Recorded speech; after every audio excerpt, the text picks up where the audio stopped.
Fact number 1 guys, किया car company साल 1997 में बैंकक्रप्ट हो गई थी, लेकिन जब ये इंडिया में लॉन्च हुई तो फिर एक ही साल में वर्ल्ड वाइड 3 मिलियन से ज्यादा कारें बेचकर 4,700 करोड़ रुपए का रिवेन्यू जनरेट कर लिया। जी हाँ गाइस, अब ठीक सुन रहे हैं। और ये सब उसने किया अपने शानदार स्ट्रेटेजी के दम पर। किया कंपनी का ये मानना है कि अपना पहला प्रोडक्ट कभी भी फेल नहीं होना चाहिए, क्योंकि फिर कमबैक करने में बहुत मुश्किल होती है। और इसीलिए जब ये इंडिया में अपनी पहली कार लॉन्च कर रहे थे तो उसने इंडियंस कार पर बहुत रिसर्च की और पाया कि ज्यादातर इंडियंस 8 से 10 लाख रुपए की कार अच्छे माइलेज और फीचर्स के साथ खरीदना पसंद करते हैं।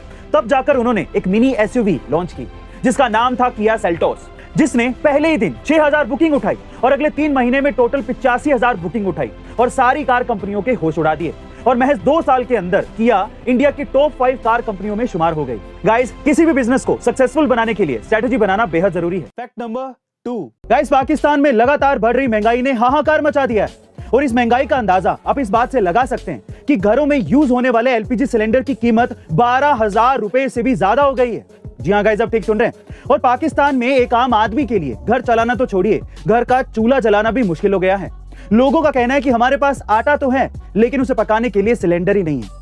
दरअसल पाकिस्तान में एलपीजी के कुछ ही भंडार बचे हैं, जो कि अगले 10-12 सालों में पूरी तरह से खत्म हो जाएंगे।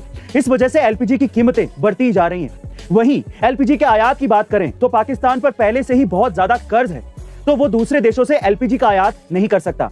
गाइस, आपको क्या लगता है कि पाकिस्तान लगातार जो आर्थिक तंगी झेल रहा है उसकी असली वजह क्या है? कमेंट सेक्शन में जरूर लिखिएगा। फैक्ट नंबर 3 दोस्तों, रशिया और यूक्रेन में युद्ध छिड़ गया है और दुनिया की अर्थव्यवस्था पर इसका बुरा असर पड़ना शुरू हो गया है।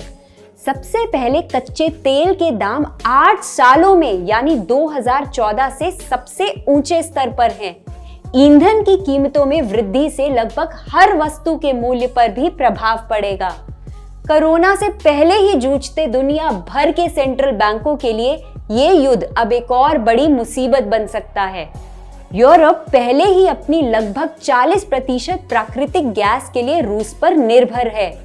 इसी वजह से दुनिया भर के देश इस युद्ध को जल्द से जल्द समाप्त होते देखना चाहते हैं। फैक्ट नंबर 4 दोस्तों, जब भी बात दिमागी खेलों की होती है तो लोगों के जहन में सबसे पहला नाम शतरंज का आता है।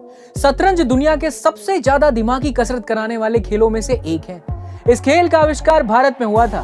मनोवैज्ञानिक यानी साइकोलॉजिस्ट मानते हैं कि शतरंज खेलने से दिमाग की बौद्धिक क्षमता बढ़ती है और कठिन से कठिन सवालों को हल करने में शक्ति भी मिलती है। पर आजकल के युवा वर्ग अपना ज्यादा समय पबजी जैसे अन्य वर्चुअल गेम्स में बिता रहे हैं। दोस्तों, जब शतरंज खेलना इतना खास है तो इससे दूरी बनाकर क्यों रखना? आज से ही इसे अपने खेल का हिस्सा बनाओ और अपनी बौद्धिक क्षमताओं को नए स्तर पर लेकर जाओ।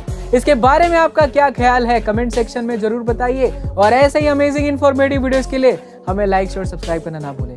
मिलते हैं अगले वीडियो।